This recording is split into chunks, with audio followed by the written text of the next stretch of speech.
আল্লাহ রাব্বুল আলামিন বলেন, তোমার রবের কথা সত্যতা, সত্যবাদিতা এবং ন্যায়পরায়ণতায় পরিপূর্ণতা লাভ করেছে।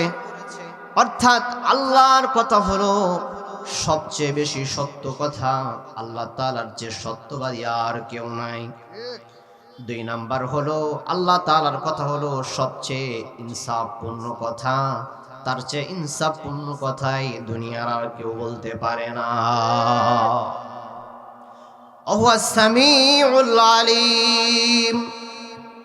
আর আল্লাহ তাআলা সব কিছু শোনেন, তিনি সব কিছু জানেন। এমন কোন বিষয় নেই যে আল্লাহ তাআলা জানেন না। আল্লাহ রাব্বুল আলামিন এই কোরআনুল কারীম এমন একটা কিতাব, আল্লাহ তাআলা এই কিতাব যখন মক্কাল মুকাররমায় আল্লাহ রাসূলের উপরে নাজিল করলেন, মক্কাবাসীরা কি আল্লাহ রাসূলকে মেনে নিয়েছিল নাকি? কথা বলে না কেন? মক্কাবাসীরা আল্লাহর রাসূলকে মেনে নেয় নাই, এই কোরআনের দাওয়াতকে গ্রহণ করতে চায় নাই। অল্প কিছু মানুষ এই কোরআনকে বিশ্বাস করেছিল, অধিকাংশ মানুষই কোরআনের বিরোধিতায়, অধিকাংশ মানুষ কোরআনের বিরোধিতা করত। আবু জেহেল, উতবা, সাইবা, আবু লাহাব, আল্লাহর রাসূলের আপন চাচা আবু লাহাব সে পর্যন্ত সবচেয়ে বেশি বিরোধিতা করেছে, এই কোরআনকে কবুল করতে চায় নাই। আল্লাহ সুবহানাহু ওয়া তাআলা এই কোরআন যে এক অনন্য কিতাব, মক্কাবাসীরা এই কোরআনকে মেনে নিতে চায় নাই। তারা বলতো যে মুহাম্মদ এই কোরআন নিজে নিজেই রচনা করেছে। জোরে বলেন নাউজুবিল্লাহ। মক্কাবাসীরা বলতো যে মুহাম্মদ নিজেই এই কিতাব কি করে? তৈরি করে।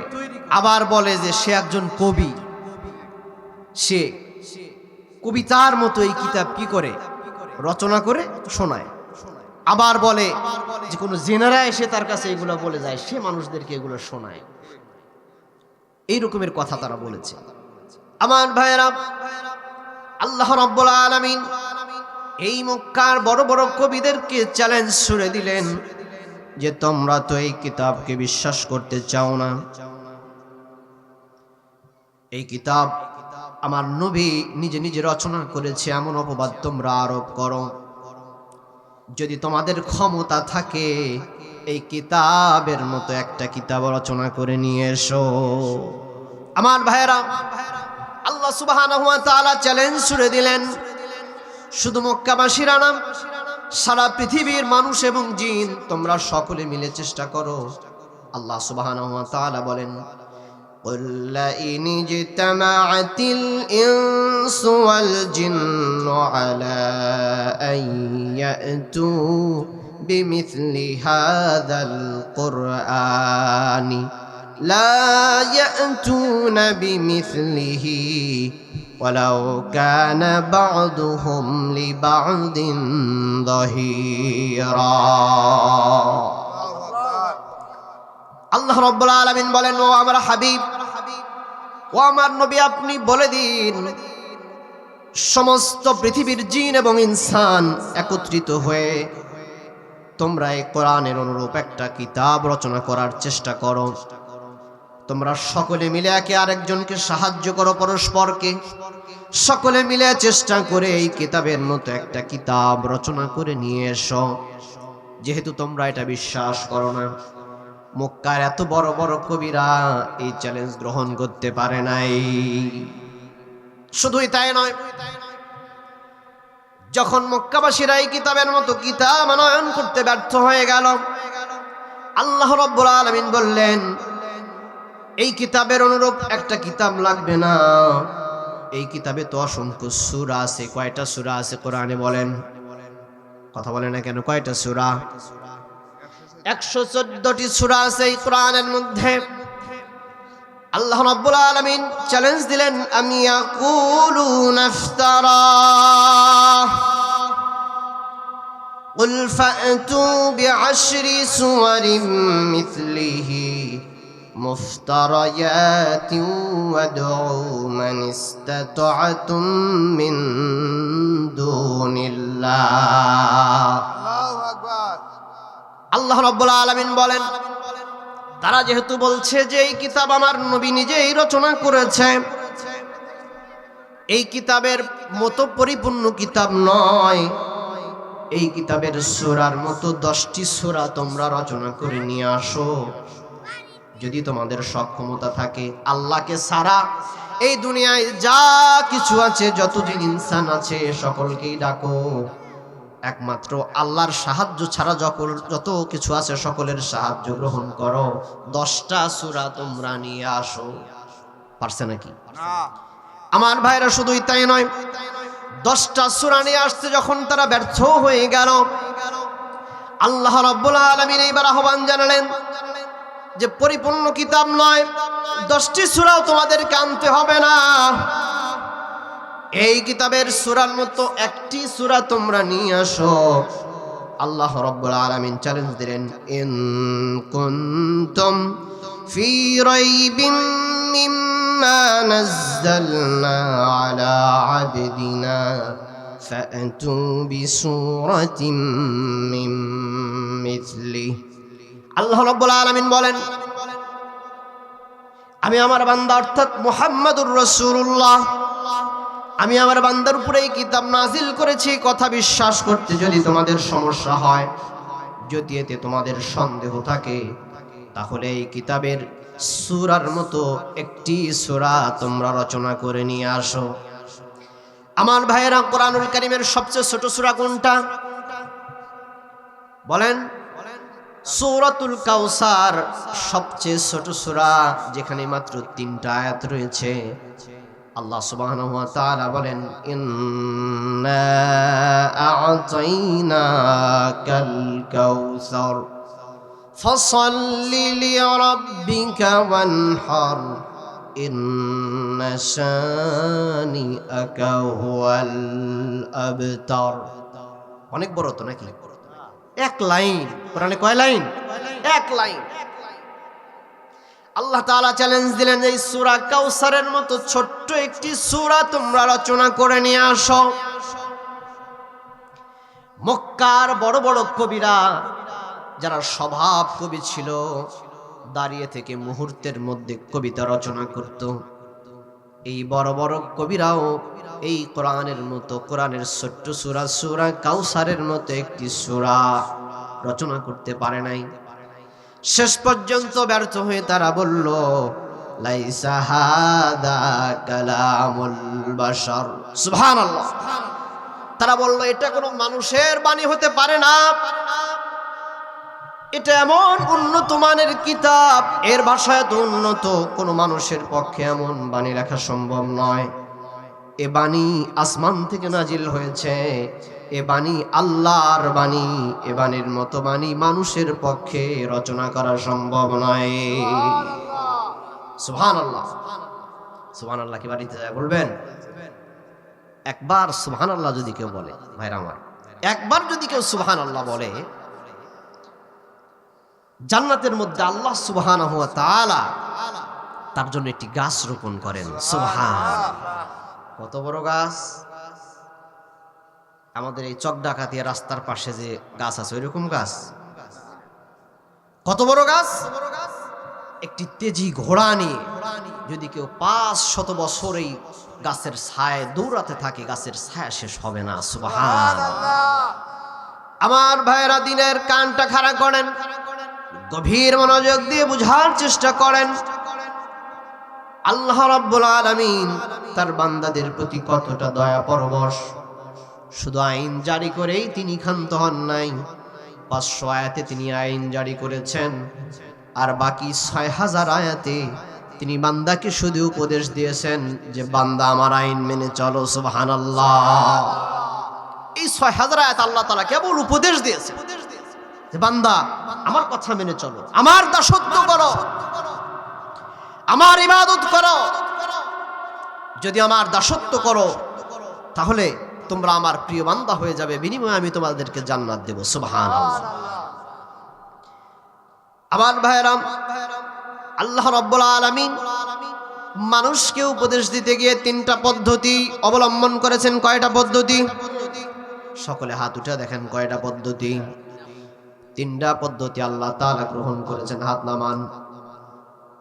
এক নাম্বার পদ্ধতি, যে পদ্ধতিকে মুফাসসিরিনে কেরাম বলেছেন আত-তাযকির বি আলা ইল্লাহ ইয়ানি বি কুদরাতিল্লাহ। এক নাম্বার পদ্ধতিকে বলা হয় আত-তাযকির বি আলা ইল্লাহ, অর্থাৎ আল্লাহর কুদরতের বর্ণনা। সুবহানাল্লাহ বলেন। আল্লাহ তাআলা এই ৬০০০ আয়াতের মধ্যে তার কুদরতের কথা বর্ণনা করেছেন। আল্লাহ তার কুদরতের বর্ণনা করতে গিয়ে কোরআনুল কারীমের মধ্যে ইরশাদ করেন লাকাদ খালাকনাল ইনসানা ফি আহসানি তাকওয়িম। আল্লাহু আকবার। আল্লাহ রাব্বুল আলামিন বলেন আমি মানুষকে অত্যন্ত সুন্দর করে সৃষ্টি করেছি, মানুষকে অত্যন্ত চমৎকার ভাবে সৃষ্টি করেছি। কারণ মানুষের চেয়ে সুন্দর আর কোনো কিছু এই দুনিয়াতে কোনো সৃষ্টি আছে নাকি? আল্লাহ রাব্বুল আলামিন এত সুন্দর করে আমাদেরকে সৃষ্টি করেছেন, যেখানে যা কিছু যেভাবে লাগে সেইভাবে আল্লাহ তাআলা সেট করেছেন। একটু আমার দিকে তাকান সকলে।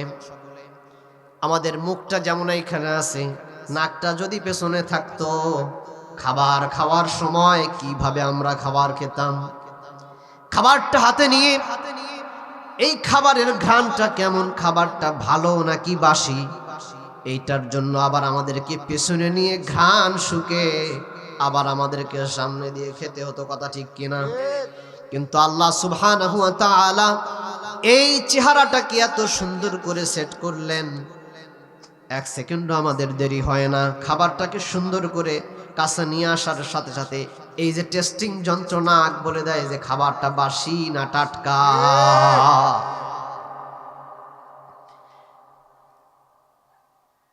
আল্লাহ রাব্বুল আলামিন শুধুই তাই নয়, আল্লাহ রাব্বুল আলামিন তার কুদরতের বর্ণনা করতে গিয়ে বলেন আলাম নাজআল লাহু আইনাইনি ওয়া লিসানান ওয়া শাফাতাইন।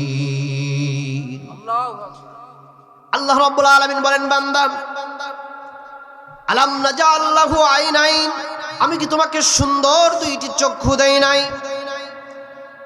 ওয়া লিসানান ওয়া শাফাতাইন, একটি সুন্দর জিহ্বাকে আমি স্বাদ গ্রহণ করার জন্য দেই নাই। এমন এক যন্ত্র খাবারটাকে নিয়ে এসে এই যন্ত্রের উপরে ধরার সাথে সাথে সে বলে দেয় খাবারটা ঝাল নাকি মিষ্টি নাকি টক। শরীরের অন্য কোনো জায়গায় খাবারটা নিয়ে ধরেন, কোনো কিছু বলবে নাকি? টের পাবে নাকি? টের পাবে না। জিহ্বার উপরে দেওয়ার সাথে সাথেই সে বুঝে যায়। এটা কার কুদরত? আল্লাহর কুদরত। আল্লাহ তাআলা সৃষ্টি করেছেন। আল্লাহ রাব্বুল আলামিন বলেন ওয়ালিসানাও ওয়া শাফাতাইন, শুধুই জিহ্বা দেই নাই, এরপর সুন্দর করে কথা বলার জন্য সুন্দর দুইটা ঠোঁট আমি আল্লাহ দিয়েছি। এটা কার কুদরত? আল্লাহর কুদরত। এই কথাগুলো আল্লাহ রাব্বুল আলামিন স্মরণ করিয়ে দিয়ে বুঝাতে চান বান্দা, যেহেতু আমি তোমাকে সকল নিয়ামত দিয়েছি, অতএব ইবাদত এবং দাসত্ব করো আমার। সুবহানাল্লাহ। কার দাসত্ব করতে হবে? ইবাদত কাকে বলে? ইবাদত অর্থাৎ দাসত্ব। আব্দ মানে হলো দাস। দাস, আগে তো দাস প্রথা ছিল, দাস দাসী। মানুষ বাজারে বিক্রি হতো, দাস দাসী হিসেবে বেচা বিক্রি করা হতো মানুষকে। তো দাসের নিজস্ব কোনো ইচ্ছা নাই, মালিকের ইচ্ছাই দাসের ইচ্ছা, দাস দাসীর ইচ্ছা মালিকের ইচ্ছা, দাস দাসীর নিজের কোনো ইচ্ছা নাই। তাহলে দাস দাসীর যেমন কোনো ইচ্ছা নেই, আমাদের মালিক যেহেতু আল্লাহ, আব্দ যেমন ভাবে কি করে, মালিকের দাসত্ব করে, ঠিক ইবাদত অর্থ কি করা? দাসত্ব করা। আল্লামা ইউসুফ আল কারজাবী রাহমাতুল্লাহি আলাইহি এই দাসত্বের সংজ্ঞা বা ইবাদতের সংজ্ঞা দিতে গিয়ে বলেন ইন্নাল ইবাদাতা ইবারাতুন আন নিহায়াতিত তাযীম ওয়া হিয়া লা তালিকু ইল্লা বিমান সাদরা আনহু গায়াতুল ইনআম। ইবাদত বলা হয় সর্বোচ্চ সম্মান প্রদর্শন করার নাম ইবাদত। সুবহানাল্লাহ। ভাইরা আমার, আল্লাহ রাব্বুল আলামিন প্রথমত তার কুদরতের কথা স্মরণ করিয়ে দিয়ে বলেন যে বান্দা আমার দাসত্ব করো। দ্বিতীয়ত কোরআনুল কারীমের মধ্যে আল্লাহ তাআলা অতীত জাতির কথা স্মরণ করিয়ে দিয়েছেন। অতীত জাতির কথা, অতীত জাতির কিচ্ছা কাহিনী স্মরণ করিয়ে দিয়ে আল্লাহ তাআলা বান্দাকে উপদেশ দিতে চান। এই প্রকারের উপদেশ দেওয়ার পদ্ধতিকে বলে আত-তাযকির বিআইয়ামিল্লাহ। সুবহানাল্লাহ। আর ৩ নাম্বার পদ্ধতি, আল্লাহ তাআলা আরো একটি পদ্ধতিতে উপদেশ দেন, তার নাম হলো আত-তাযকির বিমা বাদাল মাউত। মৃত্যু পরবর্তী জীবনের কথা স্মরণ করিয়ে দিয়ে আল্লাহ তাআলা উপদেশ দেন। তাহলে উপদেশ দেওয়ার পদ্ধতি কয়টা ভাই? ৩টা। একটা হলো আল্লাহ তার নিয়ামতের কথা স্মরণ করিয়ে দেন, মুখস্থ করেন। ২ নাম্বার হলো আল্লাহ তাআলা অতীত জাতির ইতিহাস উল্লেখ করেন। ৩ নাম্বার কি? মৃত্যু পরবর্তী জীবনের কথা। আল্লাহ রাব্বুল আলামিন আপনার আমার মালিক এমনই ভাবে অতীত জাতির ইতিহাস কোরআনের পাতায় পাতায় উল্লেখ করেছেন। কোরআনের পাতায় পাতায় অতীত জাতির ইতিহাস তুলে ধরে আল্লাহ রাব্বুল আলামিন বোঝাতে চান অতীত জাতির মানুষেরা যেমন ভাবে খোদাদ্রোহী হয়ে আল্লাহর বিরুদ্ধে আচরণ করে গজবের সম্মুখীন হয়েছে। বান্দা যদি গজবের সম্মুখীন হতে না চাও, একমাত্র আমার দাসত্ব করো। সুবহানাল্লাহ। আল্লাহর বিরুদ্ধে আচরণ করে ফেরাউন, নমরুদ এবং আবু জাহেলের যে পরিণতি হয়েছে, ওই পরিণতি যদি না চাও, সতর্ক হয়ে যাও, একমাত্র আমার ইবাদত করো। সুবহানাল্লাহ। ভাইরা আমার, আল্লাহ সুবহানাহু ওয়া তাআলা সূরাতুল লুকমানের যে আয়াত 2টি তেলাওয়াত করেছি, এইখানে আল্লাহ রাব্বুল আলামিন হযরতে লুকমানের কথা উল্লেখ করেছেন। হযরতে লুকমান কে ছিলেন? হযরতে লুকমান এমন এক বান্দা ছিলেন, আল্লাহর গ্রহণযোগ্য মতে তিনি আল্লাহর নবী ছিলেন না, কিন্তু তিনি আল্লাহর অত্যন্ত প্রিয় বান্দা ছিলেন। আল্লাহ রাব্বুল আলামিন যাকে হিকমত দান করেছিলেন, প্রজ্ঞা দান করেছিলেন। ভাইরা আমার, এই দুনিয়াতে তো আমরা মানুষের প্রভাব প্রতিপত্তি, টাকা পয়সা, ধন দৌলত, লাঠির জোর দেখে, ক্ষমতার জোর দেখে সম্মান দেই, কিন্তু আল্লাহ রাব্বুল আলামিন কারো চেহারা দেখেন না, কারো সম্পদ দেখেন না। তিনি দেখেন কে তাকে কতটুকু ভয় করে, কে আল্লাহ তাআলাকে কতটুকু ভয় করে, কে আল্লাহ তাআলাকে কতটুকু ভালোবাসে, এটা দেখেন আল্লাহ। আল্লাহ দেখেন মানুষের কলব। রাসূলুল্লাহ সকলে বলি সাল্লাল্লাহু আলাইহি ওয়াসাল্লাম বলেছেন, আল্লাহ তাআলা তোমাদের চেহারা দেখেন না, তোমাদের ধন দৌলত দেখেন না। ইন্নাল্লাহা লা ইয়ানজুরু ইলা সুওয়ারিকুম ওয়া আমওয়ালিকুম ওয়ালাকিন ইয়ানজুরু কুলুবিকুম ওয়া আমালিকুম। আল্লাহ তাআলা তোমাদের চেহারা দেখেন না, আল্লাহ তাআলা তোমাদের ধন দৌলতের দিকে তাকান না। চেহারা দেখে আল্লাহ তাআলা কি করবেন? চেহারা তো সৃষ্টি করেছেন আল্লাহ স্বয়ং নিজে। চেহারাকে সৃষ্টি করেছেন আল্লাহ নিজেই, যেহেতু সৃষ্টি করলেন, এই চেহারা দেখার তার দরকার আছে? কার চেহারা কত সুন্দর, কার চেহারা কুৎসিত, এটা দেখার দরকার আছে? সৃষ্টি করেছেন কে? আল্লাহ। আর ধন সম্পদ কার দান? আল্লাহর দান। সুতরাং তিনি ধন সম্পদ দেখেন না, তিনি কি দেখেন? ওয়ালাকিন ইয়ানজুরু ইলা কুলুবিকুম ওয়া আমালিকুম। তিনি দেখেন তোমাদের কার অন্তরটা কতটুকু পরিচ্ছন্ন, কার অন্তরটা কতটুকু পরিষ্কার, এবং কার আমল কত ভালো, কার আমল কত ভালো, কে আল্লাহকে কত বেশি ভালোবাসে, এটা দেখেন আল্লাহ। এই জন্য ভাইরা আমার, হযরতে লুকমান যিনি একজন নবী ছিলেন না, কিন্তু আল্লাহ রাব্বুল আলামিন তার নামে কোরআনুল কারীমে একটি সূরা নাজিল করেছেন। সূরাটার নাম হলো সূরাতুল লুকমান। এখন বলেন, কত বেশি গুরুত্বপূর্ণ লোক হলে আল্লাহ তাআলা নবী না একজন সাধারণ লোক, তার নামে আল্লাহ তাআলা একটি সূরা নাজিল করেছেন। হযরতে লুকমান কেমন ছিলেন? হযরতে লুকমানের কয়েকটি বৈশিষ্ট্য আপনাদের সামনে উল্লেখ করি। হযরতে লুকমান ছিলেন এমন একজন মানুষ, তার গায়ের রংটা ছিল কালো। একটু আমার দিকে তাকান সকলে, তার গায়ের রংটা ছিল কেমন? তার গায়ের রংটা ছিল কুৎসিত কালো। তিনি ছিলেন বেটে মানুষ, খাটো মানুষ। তার এই ঠোঁট দুইটা ছিল মোটা, দেখতে সুন্দর দেখায় না। এই নাকটা ছিল চ্যাপ্টা। এগুলো হলো হযরতে লোকমানের বৈশিষ্ট্য। কালো মানুষ, খাটো মানুষ, ঠোঁট দুইটা মোটা, নাকটা চ্যাপ্টা। তিনি একজন স্বাধীন মানুষ ছিলেন না, তিনি ছিলেন একজন দাস। আল্লাহু আকবার বলেন। একজন দাস, কালো কুৎসিত, যার চেহারার দিকে তাকালে ভালো লাগে না, যার কোনো দাম নাই। একজন দাসের কি দাম আছে? সেই একজন দাস, তার নামে আল্লাহ তাআলা একটি সূরা নাজিল করলেন। সুবহান।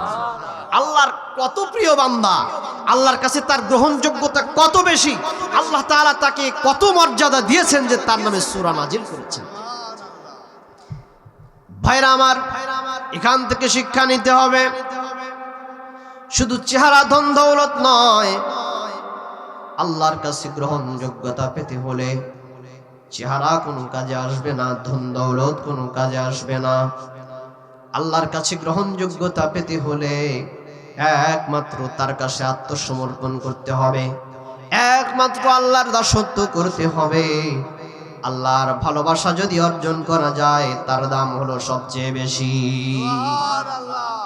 হযরতে লোকমান আল্লাহ তাআলাকে বন্ধু হিসেবে গ্রহণ করেছিলেন, আল্লাহ তাআলাকে একমাত্র অভিভাবক হিসেবে গ্রহণ করেছিলেন, যার কারণে আল্লাহ তাআলা তার কথাটাকে পৃথিবীবাসীর জন্য কোরআনুল কারীমের মধ্যে কোট করে রেখে দিয়েছেন। আল্লাহ রাব্বুল আলামিন বলেন, ওয়ালাকাদ আতাইনা লুকমানাল হিকমাতা আনিশকুর লিল্লাহ ومن يشكر فإنما يشكر لنفسه ومن كفر فإن الله غني حميد। আল্লাহ রাব্বুল আলামিন বলেন, আর আমি লোকমানকে হিকমত দান করেছিলাম যাতে করে সে আমার শুকরগুজার বান্দা হতে পারে। আর যে ব্যক্তি আল্লাহর শুকরিয়া করে সে তো নিজের জন্যই তা করে। হযরতে লোকমান আলাইহিস সালাম তিনি তার পুত্রকে উপদেশ দিচ্ছিলেন। তিনি তার পুত্রকে উপদেশ দিতে গিয়ে বললেন, ইয়া বুনাইয়া ইন্নাহা ইন তাকুম মিসকালা হাববাতিন মিন খারদালিন فتكن في صخرة أو في السماوات أو في الأرض يأت بها الله إن الله لطيف خبير।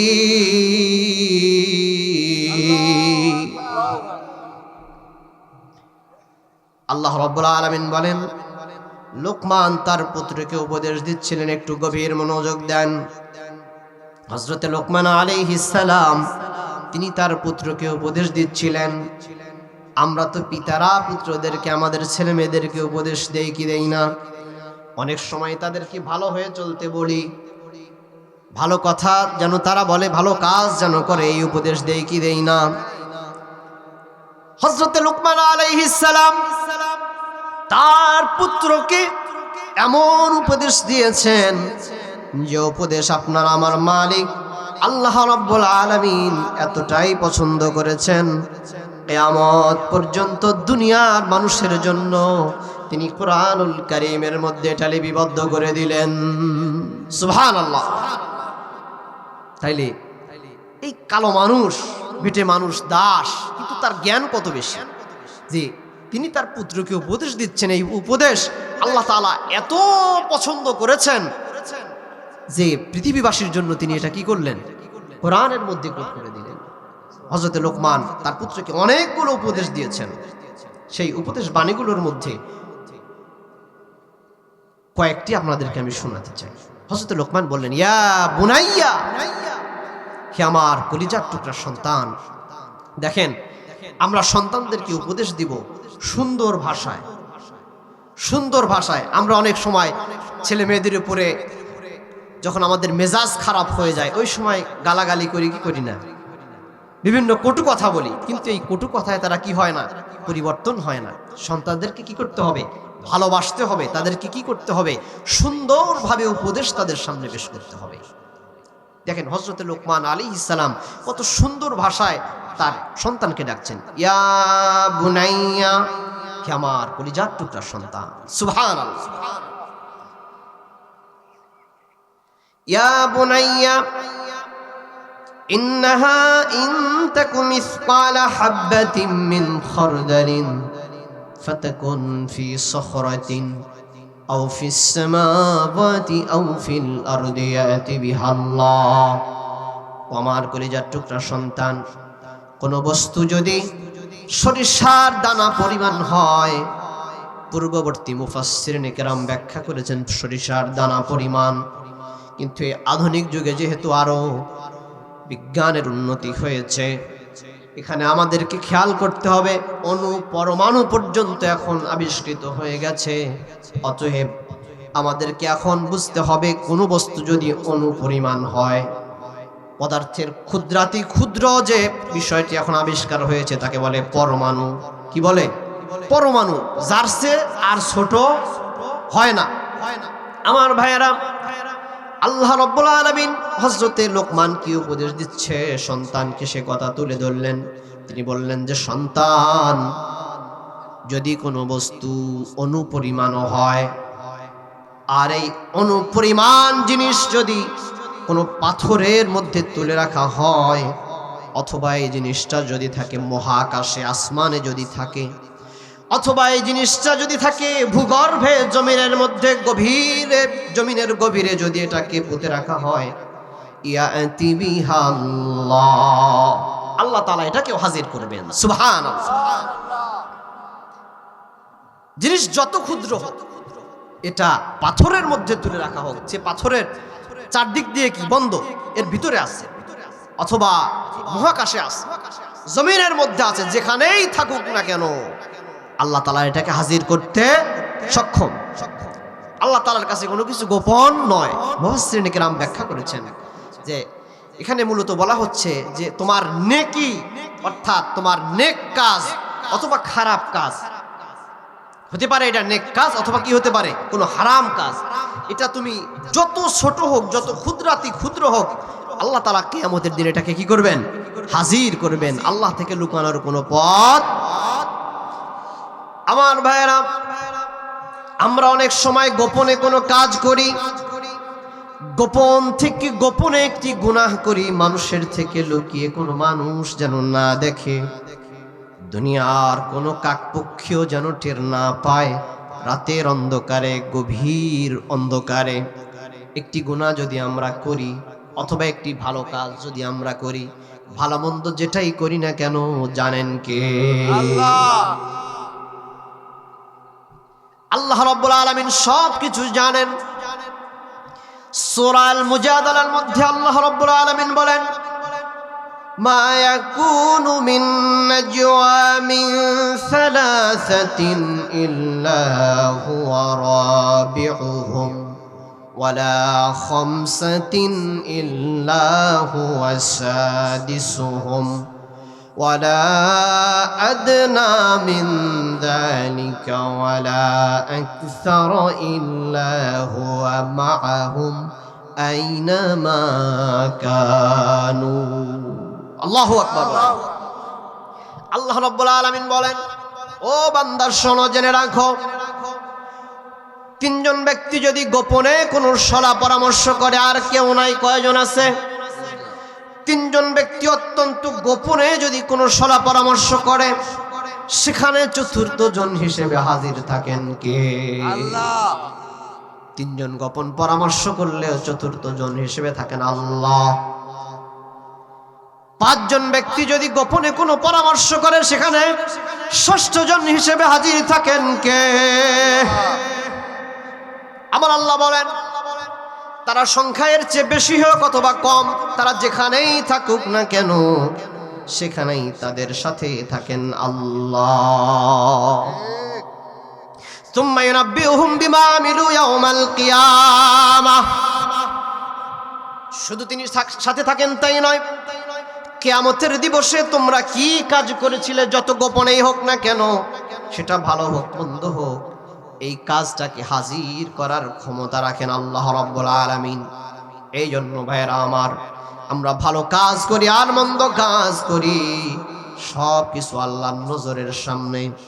আল্লাহ রাব্বুল আলামিন সূরা আল বাকারার একটি আয়াত রয়েছে যাকে বলা হয় আয়াতুল কুরসি।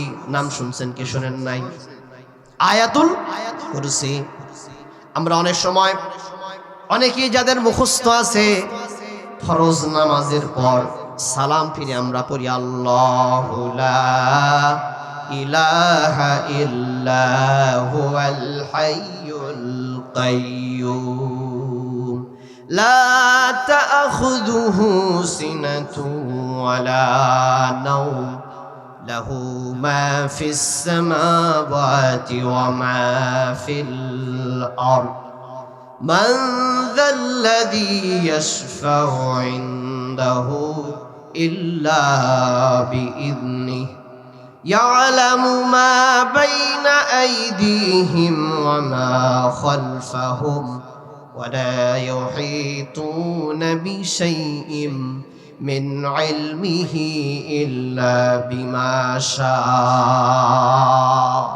الله أكبر. আল্লাহু লা ইলাহা ইল্লাহু। আল্লাহ হচ্ছেন তিনি যিনি ছাড়া আর কোনো ইলাহ নাই, কোনো মাবুদ নাই। লা তাখুযুহু সিনাতু ওয়ালা নাওম, তাকে তন্দ্রা অথবা নিদ্রা তাকে স্পর্শ করে না। আল্লাহ তাআলা কখনো ঘুমান না, তার ঝিমুনির ভাব আসে না। লাহু মা ফিস সামাওয়াতি ওয়া মা ফিল আরদ, আসমান এবং জমিনে যা কিছু আছে সব কিছু তারই। ইয়ালামু মা বাইনা আইদিহিম ওয়া মা খালফাহুম, তোমাদের সামনে যা কিছু আছে আর গোপনে যা কিছু আছে সব কিছু জানেন আল্লাহ। তাহলে আল্লাহর কাছে গোপন করার কিছু আছে? দেখেন, পিতা সন্তানকে উপদেশ দিচ্ছে যে সন্তান, তুমি যত গোপনেই কোনো কাজ করো না কেন, সব হাজির করবেন কে? আল্লাহ। আচ্ছা বলেন তো, আমরা কি আমাদের এই জীবনে আমাদের ছেলে মেয়েদেরকে এরকম একটা উপদেশ দিছিলাম যে বাবা বা মা, তুমি যত গোপনেই কোনো গুনাহ করো না কেন, জবাবদিহি করতে হবে কার কাছে? আল্লাহর কাছে। দুনিয়ার কোনো আইন আদালত তোমাকে দেখে নাই, ধরে নাই, ধরতে পারে নাই, কোনো মানুষ দেখে নাই, কিন্তু দেখেছেন কে? আল্লাহ। ভাইরা আমার, আল্লাহ তাআলাকে ভয় করা প্রতিটি মুমিনের মুত্তাকি হওয়ার জন্য অপরিহার্য কি? আল্লাহ তাআলাকে কি করা? ভয় করা। তাহলে পুত্রকে উপদেশ দিয়ে বলছেন যে সন্তান, তুমি আল্লাহকে ভয় করো। ইন্নাল্লাহা লাতীফুন খাবীর, নিশ্চয় আল্লাহ তাআলা সূক্ষ্মদর্শী, সব খবর তার কাছে আছে। এরপরে তিনি বলছেন ইয়া বুনাইয়া, ও আমার কলিজার টুকরা সন্তান, আকিমিস সালাহ, তুমি সালাত কায়েম করো। ওয়া আমুর বিল মা'রুফি ওয়ানহা আনিল মুনকার। ও আমার কলিজার টুকরা সন্তান, তুমি সালাত কায়েম করো। এর পরের উপদেশ হলো তুমি সালাত কায়েম করো। ওয়া আমুর বিল মা'রুফ, নেক কাজের আদেশ করো, মানুষকে ভালো কাজের আদেশ করো। ওয়ানহা আনিল মুনকার, খারাপ কাজ থেকে বিরত রাখো। তাহলে সালাত আদায় করার দরকার আছে না নাই? ভাইরা আমার, একজন মানুষ যে ঈমান গ্রহণ করলো আজকে মাগরিবের নামাজের পর, সে ঈমান গ্রহণ করলো, সে অন্য ধর্মের অনুসারী ছিল, সে মাগরিবের পরে ঈমান গ্রহণ করেছে। এই ঈমান গ্রহণ করার পর ইশার আজান হয়ে গেল, তার উপরে ইশার সালাত ফরজ হয়েছে কি হয় নাই? ইশার সালাত ফরজ হয়ে গেছে। মসজিদ থেকে যখন ইশার আজান হবে, তাকে অবশ্যই পবিত্র হয়ে ইশার সালাতে আদায় করার জন্য তাকে মসজিদে হাজিরা দিতে হবে। কিন্তু ভাইরা আমার, একটু খেয়াল করি, আমরা কি আমাদের সন্তানদেরকে এইভাবে সালাতের নামাজ আদায় করার হুকুম কি আমরা করি? মনে রাখবেন, সন্তানের কাছে পিতা মাতা হলো সবচেয়ে বড় মডেল। সন্তান পিতা মাতার দেখা দেখি শেখে। আমরা পিতা মাতারাই তো আজ পর্যন্ত সালাত আদায় করতে পারলাম না, তাহলে সন্তান কি শিখবে? আমার মা বোনেরা গভীর মনোযোগ দেন। আমাদের ছেলেমেয়েরা যদি একদিনের কাছে 2 দিন স্কুলে যাওয়া বন্ধ করে দেয়, বিকেল বেলা স্কুল শেষ করে প্রাইভেট পড়ার কথা, অঙ্কের প্রাইভেট, ইংরেজির প্রাইভেট আছে, যদি তারা সেখানে অংশগ্রহণ না করে 1 দিন 2 দিন 3 দিন যাওয়ার পর পিতামাতা যখন বুঝতে পারে যে সন্তান প্রাইভেটের কথা বলে বের হয়ে সে মূলত বাইরে আড্ডা দিচ্ছে, ধরা পড়ার সাথে সাথে উত্তম মাধ্যম দেয় কি দেয় না? উত্তম মাধ্যম দেয়। সন্তানকে 1 ফোঁটা ছাড় দিবে না, তখন সন্তানকে সতর্ক করবে প্রথমে 1-2 বার। যদি সন্তান সতর্ক না হয়, তার উপরে যদি শারীরিক আঘাত করতে হয়, শাস্তি দিতে হয়, তারা শাস্তি দেয়। কারণ পিতামাতা মনে করে যদি সে স্কুল বাদ দেয়, যদি সে প্রাইভেটে ঠিক মতো না যায়, সে রেজাল্ট খারাপ করবে, তার ভবিষ্যৎ খারাপ। অথচ আমার ভাইয়েরা, এই দুনিয়ার জীবনের জন্য আমরা এত সতর্ক। পড়াশোনা করতে হবে, ভবিষ্যৎ ভালো করতে হবে, এই জন্য আমরা অত্যন্ত সতর্ক। কিন্তু মৃত্যুর পরে যে জীবনের আর কোনো শেষ নেই, সেই জীবনের প্রস্তুতির জন্য আমরা সন্তানদেরকে সতর্ক করি না। ভাইরা আমার, রাসূলুল্লাহ সাল্লাল্লাহু আলাইহি ওয়াসাল্লাম ইরশাদ করেছেন, মুরু আওলাদাকুম বিসসালাহ ওয়া হুম আবনাউ 7 সিনিন। তোমাদের সন্তানদের বয়স যখন 7 বছর হয়, তখন তাদেরকে সালাতের আদেশ করো। কয় বছর? 10 বছর বয়স হওয়ার পরে যদি তোমার সন্তান সালাত আদায় না করে, তাহলে তাকে আঘাত করো, প্রহার করে হলেও তাকে সালাত আদায় করাও। আমার চক ডাকাতিয়াবাসী, আমার দিনী ভাইরা, আপনাদের কাছে এইবার আহ্বান। অনেক পিতা তো আমার সামনে বসে আছেন। কোন পিতা এমন আছেন যে সন্তানের 10 বছর বয়স হওয়ার পরে সালাত আদায় না করার কারণে একদিন তাকে পিটিয়েছিলেন? আছেন? একজন যে সন্তান নামাজ পড়ে না, তার বয়স কত হয়ে গেছে? 10 হয়েছে, কিন্তু সে সালাত আদায় করে না, এই জন্য তাকে পিটিয়ে হলেও নামাজ আদায় করানোর ব্যবস্থা করেছি। এরকম একজন পিতা হাত উঠান। আমার তো মনে হয় মহিলা স্প্যান্ডেলে আমার মা বোনেরা যারা বসে আছেন, মা বোনদের মধ্যেও মনে হয় আমরা একজনকেও পাবো না যে তার সন্তানকে সালাতের জন্য, এইভাবে নামাজের জন্য আমরা আদেশ করেছিলাম, হুকুম করেছিলাম। আর আমরা যারা সন্তান, তারাও এটা বুঝি না। এই সালাত আদায়ের অভ্যাস করা যে কত জরুরি। 7 বছর যখন কোনো সন্তানের বয়স হয়, তার উপরে কি শরীয়তের হুকুম বর্তায়? না। বালেগ তো সে হয় নাই, তার বয়স মাত্র 7, অথচ তাকে কেন সালাতের আদেশ দেওয়া হচ্ছে, অভ্যাস করানো হচ্ছে? কেন? কারণ সালাত মানুষ একদিনে শিখে। আল্লাহ রাব্বুল আলামিন নিজে বলেছেন কোরআনুল কারীমে, وَإِنَّهَا لَكَبِيرَةٌ إِلَّا عَلَى الْخَاشِعِينَ। নিশ্চয় নামাজ বড়ই কঠিন জিনিস, কেবলমাত্র তাদের জন্য নয় যারা বিনয়ী, যারা আল্লাহ তাআলাকে ভালোবাসে, আল্লাহ তাআলার কাছে আত্মসমর্পণ করেছে, তাদের জন্য সালাত কঠিন নয়। তাছাড়া অন্য মানুষের জন্য সালাত বড়ই কঠিন। তাহলে এই সালাতের অভ্যাস যদি আমরা শিশুকাল থেকেই না করি,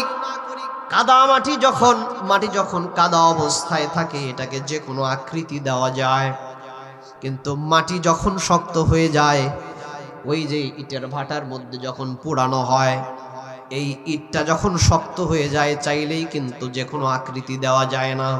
কিন্তু যখন কাদা অবস্থায় থাকে, চাইলেই যে কোনো আকৃতি দেওয়া যায়।